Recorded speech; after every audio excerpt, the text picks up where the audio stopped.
Os invito a abrir vuestra Biblia en Primera de Timoteo, capítulo 5. Estaremos esta mañana meditando en el versículo 7. La predicación de esta mañana nos vuelve a traer a esta verdad que Pablo, movido por el Espíritu Santo, está instruyendo a Timoteo como pastor de la iglesia, al llamado a honrar a las viudas y en este sentido, un llamado que debe ser cumplido. Un llamado que debe ser cumplido. El llamado a honrar a las viudas debe ser cumplido, no puede ser ignorado. Y vamos a leer todo el párrafo para entender cómo el versículo 7 está aquí expresado. Leamos 1 Timoteo capítulo 5, versículo 3.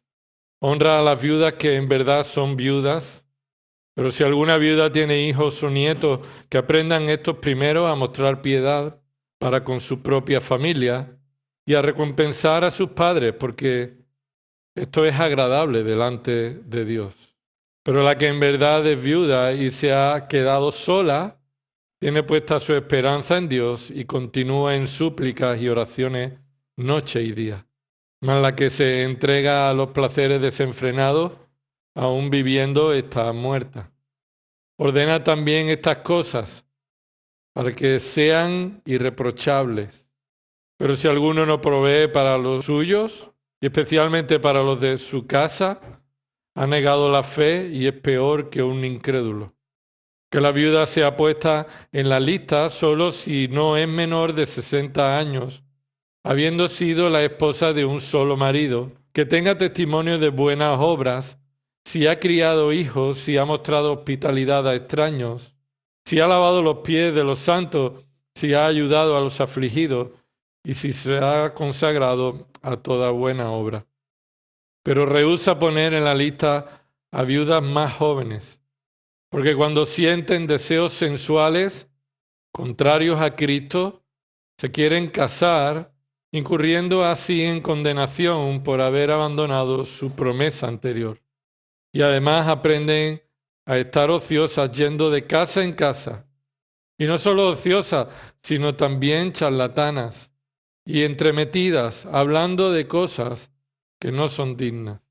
Por tanto, quiero que las viudas más jóvenes se casen, que tengan hijos, que cuiden su casa y no den al adversario ocasión de reproche, pues algunas ya se han apartado para seguir a Satanás. Si alguna creyente tiene viudas en la familia, que las mantenga, y que la iglesia no lleve la carga para que pueda ayudar a las que en verdad son viudas. El llamado a honrar a las viudas debe ser cumplido. ¿Por qué? En primer lugar, porque la iglesia de Cristo pertenece a Cristo. La iglesia de Cristo está bajo el señorío de su dueño. Cristo es la cabeza y la iglesia es su cuerpo, lo cual esto implica que la autoridad, sobre toda autoridad, está solo en Cristo. Hemos sido comprados con la sangre del Cordero, que fue tentado en todo sin pecado. Ya no vivimos nosotros. Es Cristo quien vive en mí, en el creyente, y la vida que ahora vivimos, estando en la carne, según Gálatas 2:20, vivimos esta vida por la fe en el Hijo de Dios. Cristo, el Hijo de Dios, Él me amó, nos amó y se entregó de tal manera a sí mismo por los creyentes. Y esa es la razón por la que ahora, al vivir en la carne, vivo bajo su dominio, su señorío.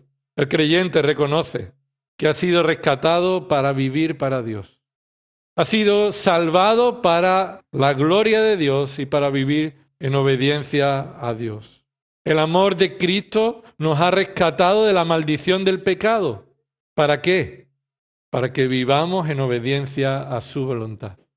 Hemos meditado en este pasaje, en la primera carta de Pablo a Timoteo, que el creyente debe ser recordado que vive bajo la autoridad del Señor.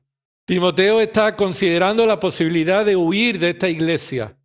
Está considerando abandonar la tarea que Dios le ha encomendado, como si fuera una tarea que puede deshacerse de ella, como si fuera una tarea de hombres. No fue Pablo quien le encomendó a Timoteo pastorear esta iglesia. No es la iglesia una organización de hombres, es la iglesia el cuerpo de Cristo. Y no estamos llamados a satisfacer los antojos de nadie, ni siquiera nuestro propio antojo. La iglesia existe por y para Dios y está bajo la autoridad y la voluntad de Cristo. Colosenses capítulo 1, un poco antes de lo que se nos ha leído en el capítulo 2. Muchos están trayendo falsedades contra Cristo, diciendo que Él no es Dios hecho hombre. Y Pablo, movido por el Espíritu Santo, dice Colosenses capítulo 1, versículo 13, porque Él nos libró del dominio de las tinieblas y nos trasladó al reino de su Hijo amado, en quien, es decir, en el Hijo tenemos redención, el perdón de nuestros pecados. Él, Cristo, es la imagen del Dios invisible, es el primogénito de toda creación. ¿Por qué? Porque en Él fueron creadas todas las cosas, tanto en los cielos como en la tierra, visibles e invisibles, ya sean tronos o dominios o poderes o autoridades. Todo ha sido creado por medio de ¿quién? Por medio de Cristo. ¿Y para quién? Para Cristo. Versículo 17. Y Él, Cristo, es antes de todas las cosas. Aquí se refiere a todas las cosas creadas. Él existe antes de todo eso. Y en Él, o por medio de Él, todas las cosas permanecen. Esto es, siguen existiendo. Versículo 18, observa. Él es también. Aquí se añade otro elemento de superioridad de Cristo. No solamente Él es el creador de todas las cosas, sino que Él también, dice ahí, es la cabeza del cuerpo, que es la iglesia. Y Él es el principio, el primogénito de entre los muertos, a fin de que Él tenga en todo la primacía. En todo aspecto, Cristo tiene la primacía. El protagonismo, la gloria, solo pertenece a Cristo. La autoridad, la dependencia, la existencia, todo proviene de Él. En el centro de este llamado, 1 Timoteo capítulo 5, se encuentra este énfasis. Este énfasis de la autoridad de Cristo se encuentra en el centro de este mandato. Honrar a las viudas no es una tendencia de aquel tiempo, ni es una idea de un ministerio que le ha surgido a Pablo. En el centro de este mandato se encuentra el llamado a considerar la autoridad. Observa en el versículo 7 cómo vamos a meditar en esta enseñanza. Somos llamados a vivir bajo la autoridad de Cristo. De tres formas somos llamados a vivir bajo la autoridad de Cristo. En primer lugar, la responsabilidad de cumplir. En segundo lugar, el contenido a cumplir. En tercer lugar, el resultado de lo cumplido. La responsabilidad a cumplir, el contenido a cumplir y el resultado del cumplimiento. Observa el versículo 7. Ordena también estas cosas para que sean irreprochables. En primer lugar, aquí se nos muestra que somos responsables de cumplir. Somos llamados a considerar la orden recibida. Observa ese verbo que está en el versículo 7. Ordena. En el original, un verbo que significa poner al lado un anuncio o ponerse al lado para anunciar. Literalmente, anunciar estando al lado de alguien. Podría parecer que al decir en el versículo 7, ordena también estas cosas, Pablo le estuviera mandando a Timoteo que pusiera en orden, que corrigiera lo desordenado, pero no es el significado del verbo. Pablo no le está diciendo que ordene lo desordenado, sino que establezca la orden, que ordene, que mande, que enseñe y dé una orden establecida. Recuerda que en primer lugar se le está dando este mandato a Timoteo y por tanto este mandato recae ¿sobre quién? Sobre el liderazgo de la iglesia. Y no solamente recae sobre el liderazgo de la iglesia, sino que observa que ese verbo ordena indica que el liderazgo tiene la responsabilidad de discernir sobre a quién debe ayudar en las necesidades de la iglesia. Esa es la responsabilidad del liderazgo. Por eso, versículo 3, se le manda a Timoteo que distinga y vea quiénes son las verdaderamente viudas que deben ser sostenidas y cuidadas. Pero no solamente tiene la responsabilidad de discernir el liderazgo, la responsabilidad del liderazgo, por tanto, también es ordenar a la iglesia. No solamente discernir el liderazgo de una manera personal para tener un criterio de cómo los ministerios de la iglesia deben ejercerse, sino hay una responsabilidad, un llamado que el liderazgo ha recibido, un doble llamado. Observa que este llamado pastoral es un llamado doble. Versículo 7, ordena, está en una forma imperativa que Timoteo recibe la orden. Ese es el primer mandato. Pero en segundo lugar, ese mandato implica que debe mandar a otros. Que Timoteo ha recibido un mandato de mandar, de trasladar un mandato. Pero ¿cómo es que la orden debe ser considerada por el resto de la iglesia? ¿Es que es el mandato que surge de una opinión de un hombre o de ejercer una autoridad personal del hombre, del liderazgo? Este mandato está delegado. Es un mandato que el pastorado tiene hacia la iglesia, la responsabilidad de ordenar, de mandar a la iglesia qué debemos hacer. Pero este es un mandato delegado por una autoridad superior. Acompáñame a Mateo capítulo 15 y observa cómo este mandato delegado podemos verlo en una escena en la que Jesús ejerció su liderazgo y estableció un mandato para que fuera cumplido. Pero como Él lo estableció, nos muestra cómo este mandato en 1 Timoteo debe ser considerado no solamente por los pastores de la iglesia, sino por la propia iglesia, como receptores de este mandato. Mateo capítulo 15, Jesús muestra aquí cómo Él tuvo compasión de una multitud. Versículo 32. Entonces Jesús, llamando junto a sí a sus discípulos, les dijo: tengo compasión de la multitud, porque hace ya 3 días que están conmigo y no tienen que comer. Y no quiero despedirlos sin comer, no sea que desfallezcan en el camino. Y los discípulos le dijeron: ¿dónde conseguiríamos nosotros en el desierto tantos panes para saciar a una multitud tan grande? Jesús entonces les dijo: ¿cuántos panes tenéis? Y ellos respondieron: 7 y unos pocos pececillos. Versículo 35, escucha. Y él mandó a la multitud que se recostara en el suelo. Observa cómo en esta escena vemos que Jesús mandó que se recostasen para darles de comer. Y es porque no quería, ¿por qué no? ¿Por qué les mandó esto? Porque no quería despedirlos sin comer, no sea que desfallezcan por el camino. Y debemos destacar esto. Jesús no mandó esto directamente a todos los 4.000 que aquí estaban. Jesús no estableció un mandato directo hacia todos, sino que Cristo mandó a sus discípulos a que establecieran cómo se iba a repartir estos panes en la necesidad. El mandato de los pastores de la iglesia siempre se basa y comienza por la palabra Dios ha ordenado. No es el liderazgo quien ordena, es el liderazgo quien traslada la orden. No es el liderazgo quien origina sus órdenes, no es el liderazgo quien tiene la autoridad para establecer órdenes, es el liderazgo quien ha recibido de parte de Dios la comunicación en la misma categoría de autoridad que ha sido entregada por la cabeza de la iglesia, que es Cristo.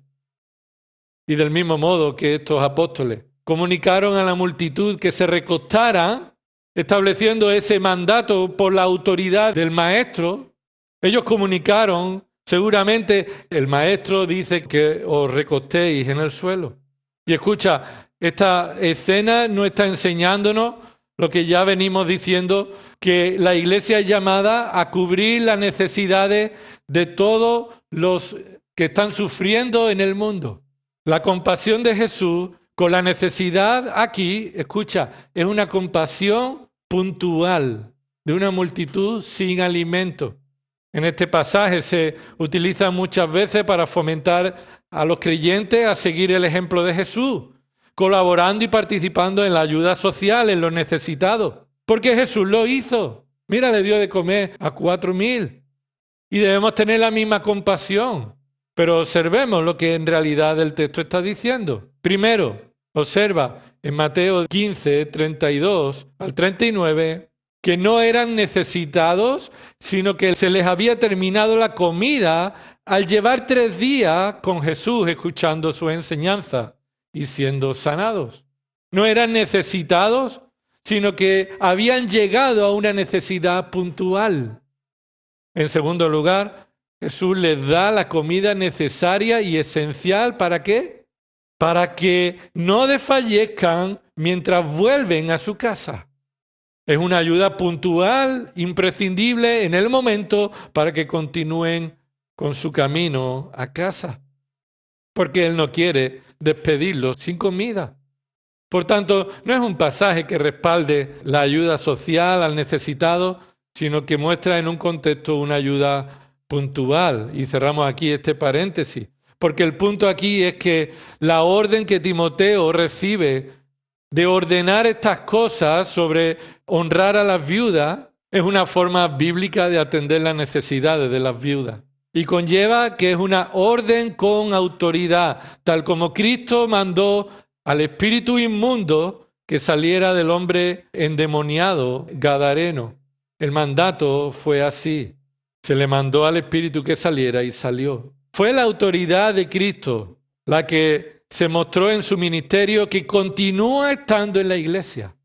Y no es la autoridad del liderazgo, es la autoridad delegada al liderazgo para que pronuncie la orden. Hechos capítulo 10. Acompáñame de nuevo. En Hechos capítulo 10, ¿cómo es esta autoridad que recibimos como iglesia de parte del liderazgo que Él ha establecido en la iglesia? Hechos capítulo 10. Y dice desde el versículo 34, entonces Pedro, abriendo la boca, dijo: ciertamente ahora entiendo que Dios no hace acepción de personas, sino que en toda nación el que le teme y hace lo justo, el mensaje es que Él envió a los hijos de Israel predicando paz por medio de Jesucristo, que Él es Señor de todos. Vosotros mismos sabéis lo que ocurrió en toda Judea, comenzando desde Galilea después del bautismo de Juan que Juan predicó. Vosotros sabéis cómo Dios ungió a Jesús de Nazaret con el Espíritu Santo y con poder, el cual anduvo haciendo bien y sanando a todos los oprimidos por el diablo, porque Dios estaba con él. Y nosotros somos testigos de todas las cosas que hizo en la tierra de los judíos y en Jerusalén. Y también le dieron muerte colgándole en una cruz o en un madero. A este Dios le resucitó al tercer día e hizo que se manifestara no a todo el pueblo, sino a los testigos que fueron escogidos de antemano por Dios, es decir, a nosotros que comimos y bebimos con Él después que resucitó de entre los muertos. ¿Y qué dice? Y nos mandó predicar al pueblo y testificar con toda solemnidad que este Jesús, el que Dios ha designado como juez de los vivos y de los muertos. La pregunta es, ¿quién le designó a los apóstoles que predicaran el evangelio de Jesús? ¿Quién mandó y estableció por medio de la autoridad en Cristo que su pueblo, que su iglesia predicara el evangelio, y nadie pondría en duda este mandato?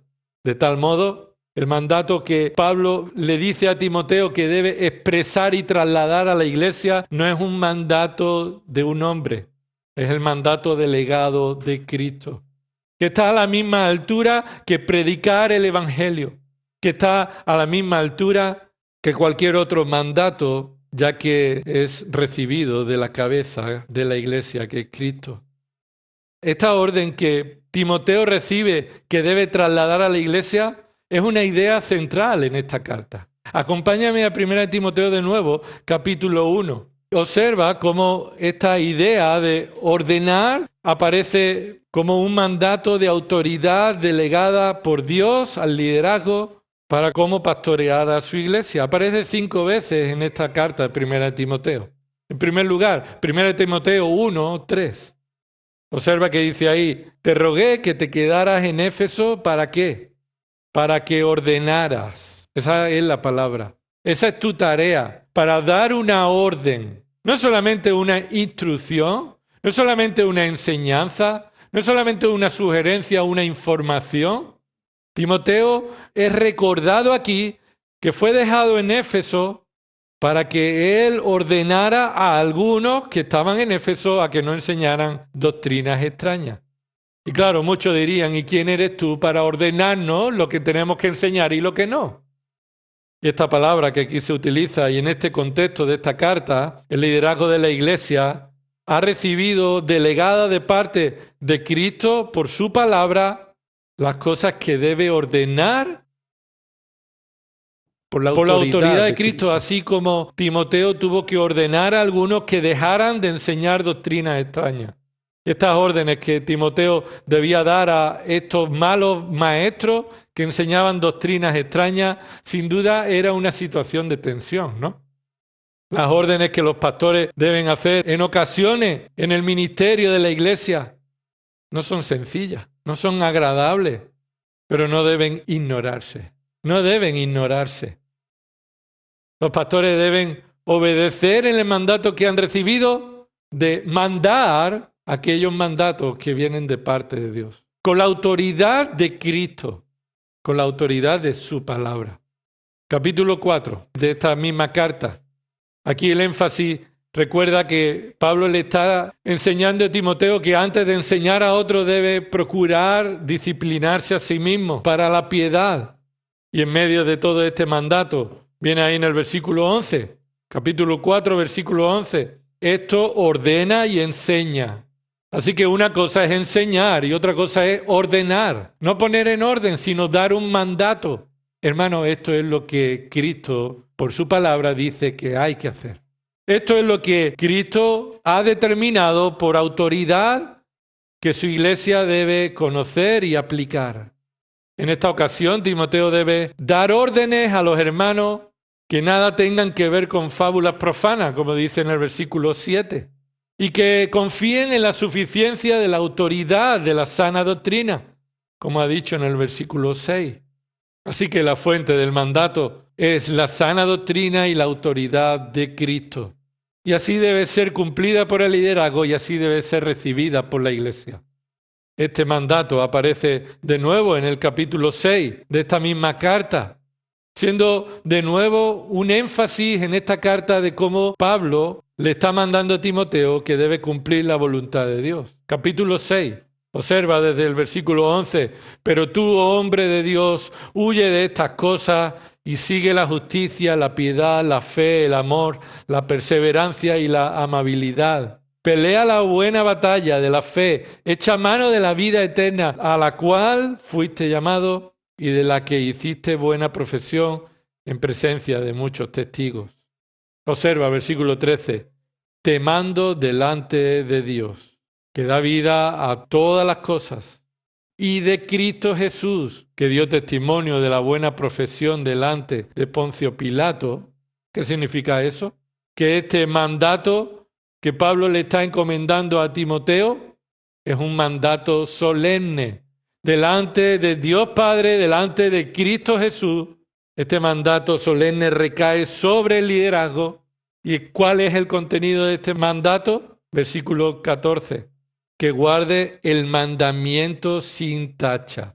Timoteo recibe un mandato solemne delante de Dios. Y Dios, estando presente como testigo de que está recibiendo este mandato, de que los pastores han recibido este mandato, que guarden el mandamiento sin mancha, es decir, que no dejen de cumplir su responsabilidad establecida por Dios de manera fiel, que no dejen que tanto la tarea como el mensaje sean afectados por las circunstancias. El ministerio pastoral, hermanos, es una batalla que debe ser peleada, obsérvalo ahí, versículo 12, pelea la buena batalla de la fe y no debe ser descuidada. Por eso le dice, versículo 14, no descuides el mandamiento. No descuides el mandamiento. Guarda el mandamiento sin mancha ni reproche. Pero Pablo empieza y termina dando una orden que no proviene de Pablo.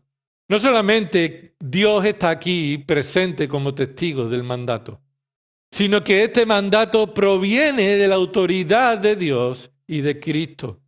Así que no es un mandato establecido por Pablo que viene a Timoteo para que guarde sin reproche, para que no descuide el mandamiento que ha recibido de cuidar a la iglesia de Dios. Y son en diferentes aspectos de la vida que esto se implica.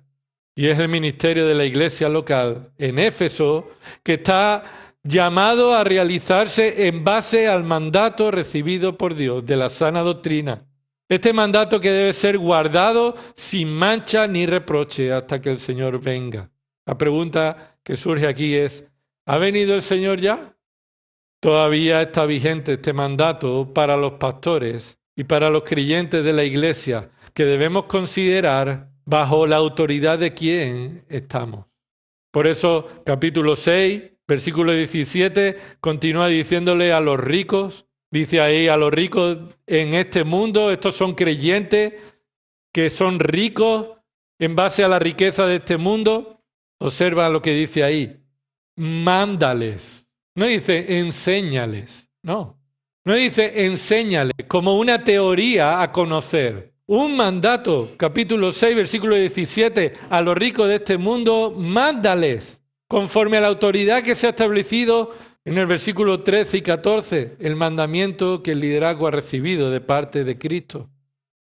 Y Timoteo recibe del Espíritu Santo este mandato. Ordena a los creyentes que son ricos a que glorifiquen a Dios con sus posesiones. Para ello deben obedecer dos órdenes. En primer lugar, dice ahí, que no sean altaneros ni pongan su esperanza en la incertidumbre de la riqueza, sino que pongan su esperanza en Dios. Y en segundo lugar, que hagan bien, que sean ricos en buenas obras, generosos, pronto, es decir, dispuestos a compartir. ¿Quién eres tú para decirme cómo debo manejar mi dinero? Y Timoteo debería responder, yo no soy nadie, pero el Dios del cielo y de la tierra y el dueño de la iglesia, la cabeza de la iglesia, ha establecido sus órdenes que deben ser comunicadas. Y esto debe ser cumplido sin reproche, sin mancha. Así que recordemos que se le ha dicho a Timoteo con respecto a cómo debe enseñar a otros, que no es una sugerencia y que es algo que debe disciplinarse a sí mismo para mantener la autoridad del mandato.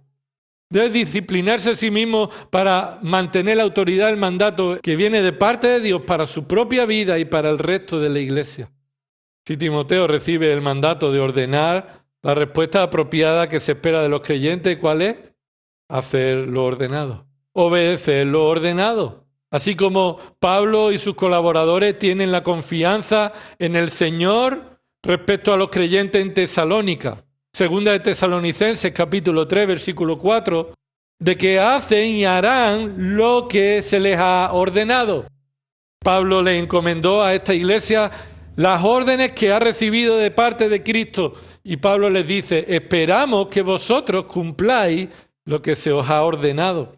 Esto es lo que se espera de los creyentes, que Dios obre por su palabra para, en el poder del Espíritu Santo, producir un fruto de obediencia a su mandato, un fruto de obediencia a la orden, que los pastores comunican, pero que proviene de parte de Cristo.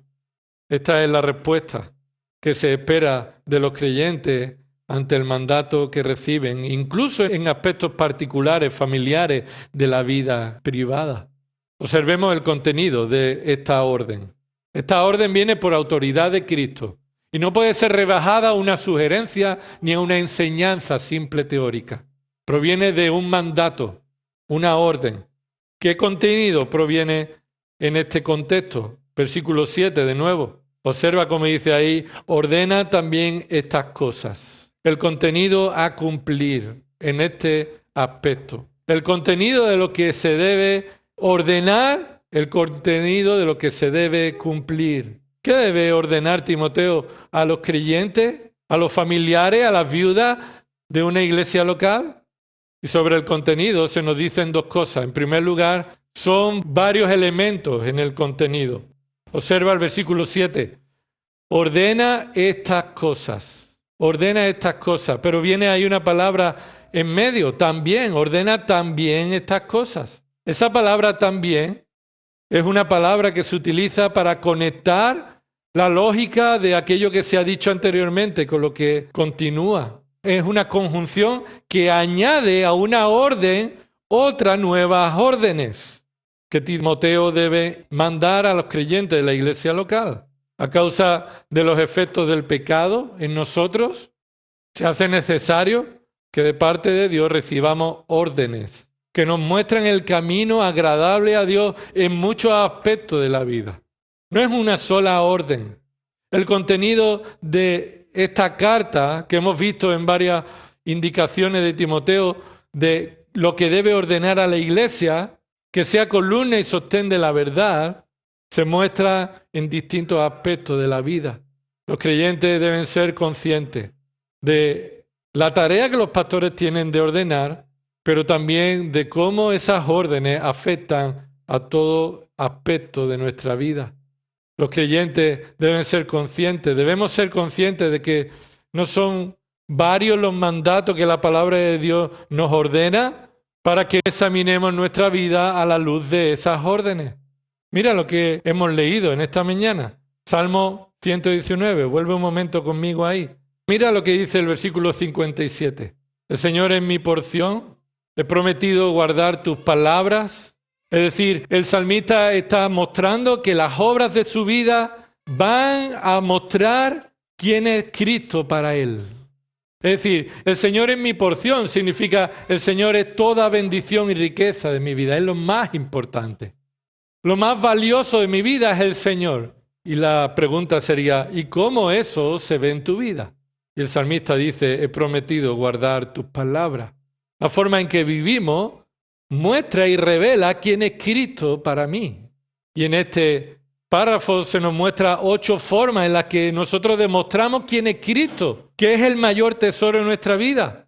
En primer lugar, muestra un compromiso. Míralo ahí. He prometido guardar tus palabras. ¿Lo ves? Salmo 119, 57. He prometido guardar tus palabras. Tus palabras son para mí aquello que yo he prometido delante de ti para mostrar que tú eres el mayor tesoro de mi vida, un compromiso. En segundo lugar, una dependencia. Versículo 58. Supliqué tu favor con todo mi corazón.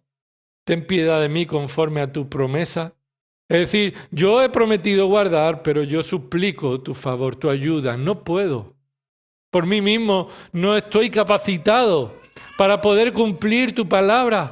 Ten piedad de mí conforme a tu promesa. En tercer lugar, esta manera en la que respondemos al mandato de Dios, mostrando que Él es nuestro mayor tesoro, proviene en un examen. Versículo 59. Consideré mis caminos. Esto es, examiné la forma en la que vivo. ¿Y qué hice después de considerar los caminos? ¿Qué dice ahí? Y volví mis pasos a tus testimonios. Lo que se nos ha mandado de parte de Dios afecta de tal manera nuestra vida que debemos considerar a la luz de sus mandamientos cómo estamos andando. Y por tanto, corregir nuestros pasos conforme a sus testimonios, a los testimonios de la palabra de Dios. En cuarto lugar, una disposición presta, una disposición sin excusas a obedecerle. Versículo 60, me apresuré y no me tardé en guardar tus mandamientos. No encontré otra razón para guardar tus mandamientos ni dejarlo para otro momento. No hubo en mí ninguna flaqueza ni ninguna disposición a dejarlo para otro momento. Versículo 61, la quinta forma en la que mostramos con nuestra vida que Él es nuestro mayor tesoro. Los lazos de los impíos me han rodeado, mas no me he olvidado de tu ley. una perseverancia, una integridad a pesar de lo que le rodee y a pesar de lo que los pecadores estén trazando como una trampa contra este hombre. Nada me ha hecho olvidar tu ley, una perseverancia y una integridad. En sexto lugar, ante el mandato de la palabra de Dios para demostrar que Él es nuestro mayor tesoro, una disposición de gratitud. Una disposición de gratitud. A medianoche me levantaré para darte gracias por tus justas ordenanzas. Esto es poner la alarma a medianoche. Esto no es que me desperté por la noche y entonces aproveché para darte gracias. Esto es me levanté con la intención de darte gracias a esta hora del día, a la medianoche. Y observa este detalle, versículo 62, míralo. ¿Por qué daba gracias? ¿Por tus bendiciones? ¿Por tu amor? ¿Por tu misericordia? No, porque cuando tú ordenas, eso es motivo de darte gracias. Tus órdenes son justas para mí. Tu mandato, tus ordenanzas, tu ley, tus mandamientos, todo lo que este salmo está refiriéndose a la palabra de Dios, es para nosotros, para el creyente, la forma en la que demostramos que es nuestro mayor tesoro. Versículo 63. En séptimo lugar, está mostrando una humildad fraternal, una piedad en sus relaciones. Compañeros, soy de todos los que te temen y de los que guardan tus preceptos. Busco la compañía de los que tienen el mismo deseo, guardar tus sugerencias, ¿no? Tus mandamientos, tus órdenes, tus preceptos. Y esta es la actitud ante el contenido de sus preceptos que afecta toda nuestra vida. Versículo 64 termina diciendo la octava forma en la que demostramos con nuestra vida el mayor tesoro que Cristo es para nosotros, reconociendo nuestra ignorancia. La tierra, oh Señor, está llena de tu misericordia, es decir, tu misericordia es suficiente, llena la tierra, todo existe, porque tú, por tu misericordia, continúas haciendo que los hombres vivan, pero Él concluye diciendo, pidiendo, enséñame tus estatutos. ¿Quién de nosotros puede ver que hay una actitud diferente a esta cuando nos enfrentamos a un mandato establecido por Dios? Esto muestra la integridad que debemos mostrar a la hora de recibir las órdenes de la palabra de Dios. ¿Qué cosas son las que se nos ha encomendado? Todo lo que afecta a nuestra vida. Primera de Timoteo 5:7, ahí nos está diciendo, ordena también estas cosas. Y claro, aquí hay una referencia concreta en el contexto que afecta a los aspectos de la vida de los que tienen viudas en su familia, a los aspectos de la vida de cómo una viuda debe vivir para la gloria de Dios, de cómo la iglesia debe tener un discernimiento adecuado a quién honrar, de cómo la iglesia debe administrar las ofrendas de la iglesia. Todo lo que aquí se ordena está dentro de esta categoría, no es una sugerencia. Mira, Cristo tiene la autoridad para mandar en nuestra vida y no solamente en nuestro culto. Para mandar no solamente en la iglesia, sino en la vida de aquellos que forman la iglesia. La orden no solamente es un mandato de cómo debemos servir a Dios, la orden afecta la vida privada. Este es el deleite de Dios. Que sus órdenes lleguen hasta todo aspecto de nuestra vida para que se vea afectado de tal modo que por encima de lo que nosotros mostremos de sacrificio, Dios se deleita en la lealtad. Oseas 6:6 dice así, porque más me deleito en la lealtad que en los sacrificios, más en el conocimiento de Dios que en los holocaustos. Y esto es así, hermano. Aquí en este ámbito en el que cómo las viudas deben ser honradas y a quién no deben ser honradas y cómo los familiares deben actuar, cómo las ofrendas deben hacerse, aspectos familiares, personales de la vida, no están al margen de lo que Dios ordena y manda. Pero esto para nosotros no debe ser un pesar, no debe ser una mala noticia. No debemos verlo como un aspecto en el que, qué lástima de nosotros, que toda nuestra vida está bajo la orden de Dios, sino que para nosotros debe ser un deleite. Me deleito en tus mandamientos. Los amo, dice el salmista en el Salmo 119, 47. Así que todo aspecto de nuestra vida, hermano, es una orden de Dios, incluidos aquellos aspectos más íntimos, que incluso pueden llegar a chirriar y ver que algo raro está pasando aquí, porque Pablo le dice que deben casarse las viudas jóvenes, y cómo es que la vida privada es expuesta a un mandato que se recibe de parte de Dios. No hay nada fuera de la autoridad de Cristo en la vida de los creyentes. Y eso para nosotros no es una mala noticia, debe ser un deleite. El tercer aspecto de esta responsabilidad que tenemos los creyentes, no solamente el liderazgo, sino la iglesia de Cristo para ser columna y sostén de la verdad, es el resultado a cumplir. El resultado de lo cumplido. Es decir, el propósito de lo que debe ser ordenado. Observa que el mandato de Timoteo viene acompañado de un propósito. ¿Para qué? Ordena también estas cosas de aspectos tan genéricos que afectan a la vida privada con un propósito, para que sean irreprensibles. En primer lugar, observa que esto va a afectar a un número grande de personas. Observa ese para que sean. Esto es la consecuencia y el propósito. Se refiere a que una cosa va a ser resultado, pero que va a afectar a muchas personas. Es el propósito de ordenar estas cosas que está dirigido no a una persona en singular, sino a varias personas en plural. Es decir, no dice para que sea, observa ahí, no dice para que sea, sino para que sean, y eso es en plural. Esto implica que las cosas que deben ser antes ordenadas y después no son verdades que deben afectar solo a una vida, sino que van dirigidas a todos los creyentes de la iglesia local, dependiendo de cómo estas verdades se apliquen en sus vidas. Es decir, para que sean irreprensibles, esto debe afectar a que los pastores y diáconos deben ser irreprensibles. Para que los creyentes que tienen familiares viudas vivan de una manera irreprensible. Para que las viudas que son creyentes y tengan familiares vivan de una manera irreprensible.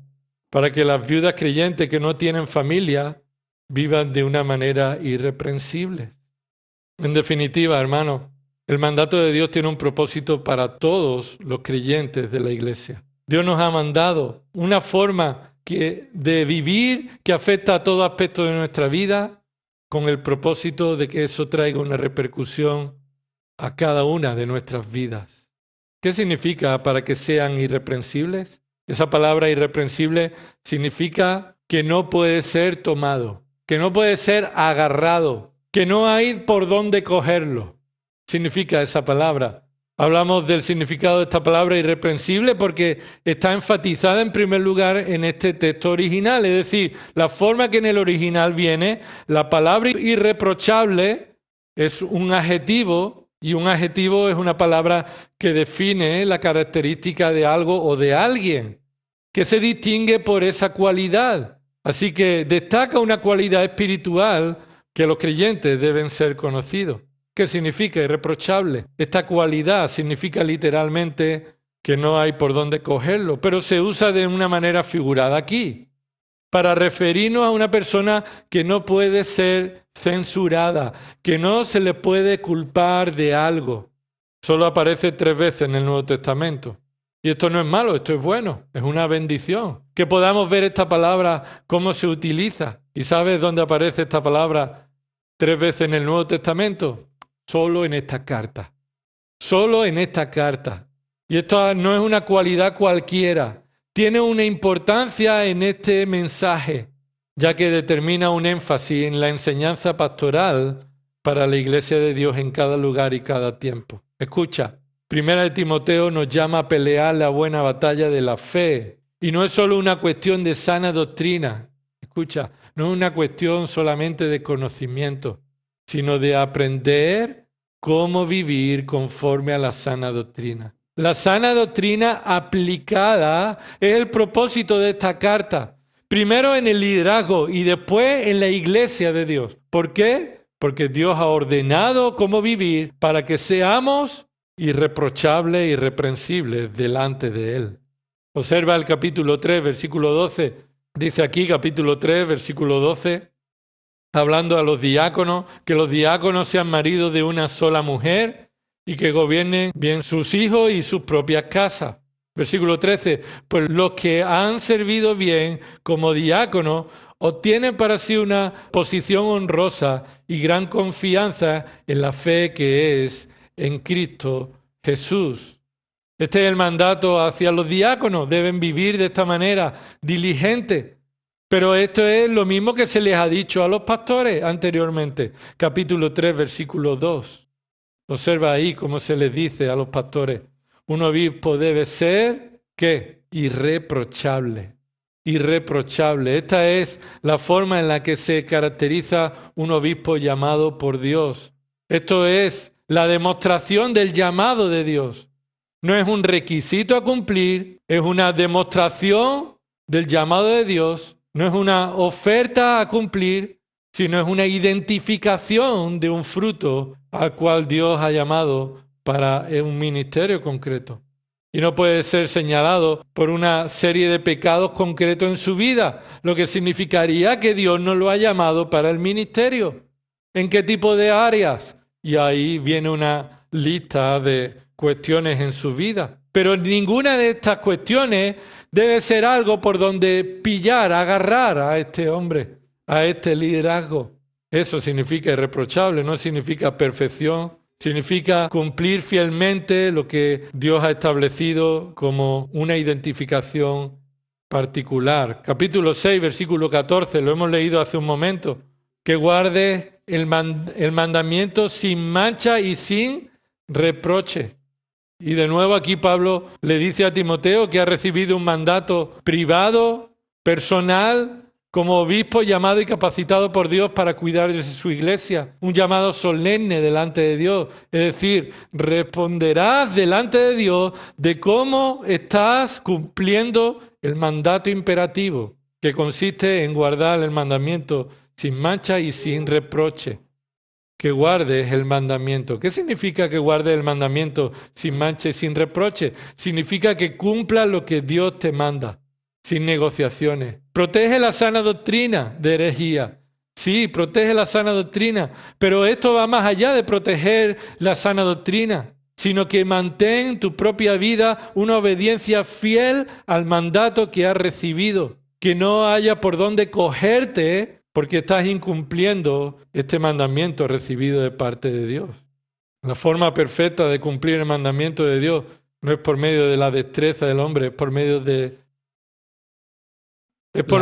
Evangelio en Cristo, es por medio de la justicia perfecta de Cristo, por medio de la sangre de Cristo, por medio del Cordero sin mancha, por medio de aquel que murió en nuestro lugar. No somos salvos por ser irreprochables, sino que como hemos sido salvados, ahora somos capacitados para vivir de manera irreprochable, viviendo y cumpliendo los mandatos que de la autoridad de Cristo recibimos, en su palabra y expuestas por el ministerio que Dios ha establecido a los pastores en su iglesia. No hay por dónde cogernos para que podamos ser condenados delante de Dios, hermanos. No hay por dónde cogernos para que podamos perder la salvación que Cristo compró para nosotros. Irreprochable no significa que está en juego tu salvación. Ninguna condenación hay para los que están en Cristo Jesús. Porque como a Cristo no hay por dónde cogerlo, esa justicia es la que se te ha dado a ti. Así que tu salvación no está en juego. Ahora, estos son los frutos que debe verse en tu vida. Cómo tú estás creciendo de manera progresiva, de manera irreprochable, en dependencia de la gracia, obedeciendo a Dios. ¿Cuál es la voluntad de Dios para nuestra vida? Que obedeciendo su mandato seamos irreprochables. Y esto debe suceder así hasta que Cristo venga. No vamos a llegar a un momento en nuestra vida antes de que Cristo venga que para nosotros no sea necesaria la gracia. Que no hayamos caído en el error, que no haya por dónde cogernos, claro que sí. Pero es nuestra disposición delante de Dios. Examinar nuestras vidas y ordenar nuestros pasos de nuevo a su voluntad. Es significativo que en este párrafo, en 1 Timoteo 5, 7, se veía censurable a los ojos de la sociedad y de muchos dentro de la iglesia que hubiera alguna razón por la que la iglesia se negara a ayudar a las viudas necesitadas. Algunos argumentarían por no ser tan espirituales que ellos. Claro, es que tú te crees espiritual y entonces por eso tú mandas estas cosas. Algunos argumentarían que estas decisiones se toman porque se quiere establecer un dominio humano de hombres en la iglesia. Algunos argumentarían por razones legalistas, sin compasión. ¿Quiénes sois vosotros para dejar sin sustento a algunas viudas de entre nosotros? Esto sería muchos de los reproches que Timoteo recibiría al tomar la decisión de cómo honrar a las viudas y a qué viuda honrar, que no tienen familia. Pero en cambio, Pablo le recuerda en el versículo 7, esta es la orden que tú has recibido y debes trasladar a la iglesia. Lamentablemente, lo que para Dios es un creyente irreprochable, para muchos y demasiados creyentes es un reproche. Lo que para Dios es algo irreprochable ha llegado a convertirse en un argumento y una razón de reproche por muchas personas dentro de la iglesia. El problema es de conciencia, el problema es de falta de discernimiento, falta de temor de Dios. Es un problema de carnalidad, es un problema de estar acostumbrados a dejarnos llevar por nuestra valoración propia, nuestro piloto automático. En lugar de reconocer el señorío de Cristo, la autoridad del Espíritu, la autoridad de su palabra y responder en consecuencia. Dios dice a Israel, ay de los que llaman al mal bien y al bien mal, que tienen las tinieblas por luz y la luz por tinieblas, que tienen lo amargo por dulce y lo dulce por amargo. Hay de los sabios a sus propios ojos e inteligentes ante sí mismos. El Espíritu Santo habla por medio de Isaías, capítulo 5, versículo 20, que acabamos de leer, no solo a las naciones impías, sino a los que perteneciendo al pueblo de Dios, escucha, se dejan guiar por sus propios pensamientos y los pensamientos del mundo para valorar lo que es irreprensible en lugar de ser guiados por la palabra de Dios. Los pastores somos llamados a dar orden de lo que Dios ordena. Los pastores somos llamados a mostrar que el propósito de Dios, de las órdenes que Dios establece en su palabra, es hacer que seamos irreprochables, para dar un testimonio fiel del Evangelio, para ser columna y sostén de la verdad. Somos llamados a obedecer de una manera real. Y observa, por último, versículo 7, 1 Timoteo 5, 7, para que sean irreprochables. Eso es condicional. Eso es condicional. Esa palabra para que sean es un verbo presente, real, continuo, pero condicional. Es decir, debe ser cumplido, debe ser obedecido, pero no siempre sucede. Esto se cumple con una condición. Si nuestra respuesta a la orden de Dios es obedecer. No es automático que Dios ordene nuestra vida cómo debemos vivir y eso haga que seamos irreprochables. Se requiere que para que el propósito se cumpla, nosotros obedezcamos sus órdenes. Debe obedecerse.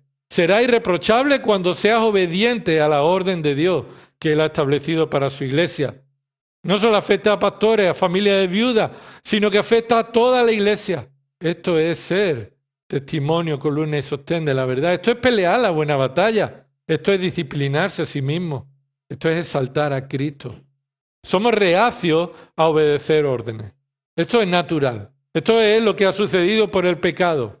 Y esto fue lo que tentó a Adán y Eva. La serpiente dijo, con que Dios ha dicho, ¿quién tiene autoridad? ¿Qué autoridad tiene Dios para ordenar? Tú puedes tomar las decisiones por ti mismo. Nos parece autoritario, nos parece impositivo, nos parece irrespetuoso, nos parece malo que se nos ordenen cosas. Estamos más acostumbrados a recibir sugerencias, ¿verdad? Estamos más acostumbrados a mostrarnos y dejarnos la libertad para que decidamos nosotros qué es lo que vamos a hacer. Que nadie nos obligue nada. Que lo que hagamos, lo hagamos de corazón. De que vale que nos sintamos obligados a hacer las cosas. Es mejor que las cosas las hagamos porque queremos hacerlas y no porque se nos obliguen.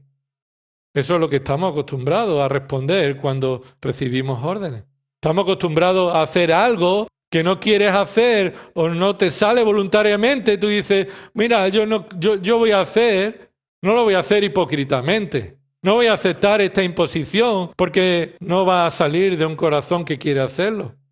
Pero claro, después cuando sufrimos las consecuencias de no obedecer la palabra de Dios, nos parece injusto. Nos parece que sufrimos por culpa de otros y no reconocemos que somos nosotros los primeros responsables de nuestra desobediencia. Es cierto, hermano, no debemos ser hipócritas. No debemos hacer las cosas porque se nos obligue. Debemos hacerlas voluntariamente. Estamos convencidos de lo que estamos haciendo.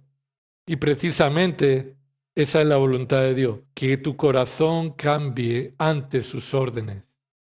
La cuestión no es resistirte a las órdenes que Dios establece, sino que tu corazón cambie y sea tu deleite y tu deseo obedecer sus órdenes. Y debemos empezar por tener un concepto de Dios elevado y no de nosotros mismos. Debemos dejar las excusas que nosotros mismos ponemos, que parecen sinceras, que no queremos ser hipócritas, pero que en realidad es rebeldía a la autoridad de Dios. Debemos tener una actitud humilde, crecer en el temor de Dios, temer en las consecuencias justas que vendrían de desobedecerle. Debemos hacer las cosas que queremos y no por obligación, correcto. Debemos hacer las cosas que queremos y no por obligación. Precisamente, no hay nada más importante que tu corazón debe desear que hacer la voluntad de Dios. Que nuestro placer y nuestro deseo sea hacerle agradable, hacer lo que le agrada, obedecer las órdenes del Rey de Reyes y el Señor de Señores, del Señor de la Iglesia, del Pastor de nuestras almas. Ese debe ser nuestro deseo. Eso caracteriza a una oveja, no a una cabra. Una oveja quiere seguir a su pastor. Una cabra cree cuál es el camino y tira por el camino sin seguir al pastor. Tus deseos para mí son órdenes. ¿Lo has escuchado alguna vez? Tus deseos para mí son órdenes. Cuanto más las órdenes de Dios deben ser nuestro deseo. Cuanto más las órdenes de Dios deben ser lo que deseamos. Dios ha llamado a todos los hombres que se arrepientan. Este es el mandato a todos los hombres. Arrepentíos y creed en el Evangelio. Y hay un llamado al arrepentimiento, a la salvación, a reconciliarse con Cristo, aquel que cumplió perfectamente en las órdenes de su Padre. Pero somos también llamados a vivir vidas irreprochables por medio de reconocer la autoridad de aquel que tiene toda autoridad.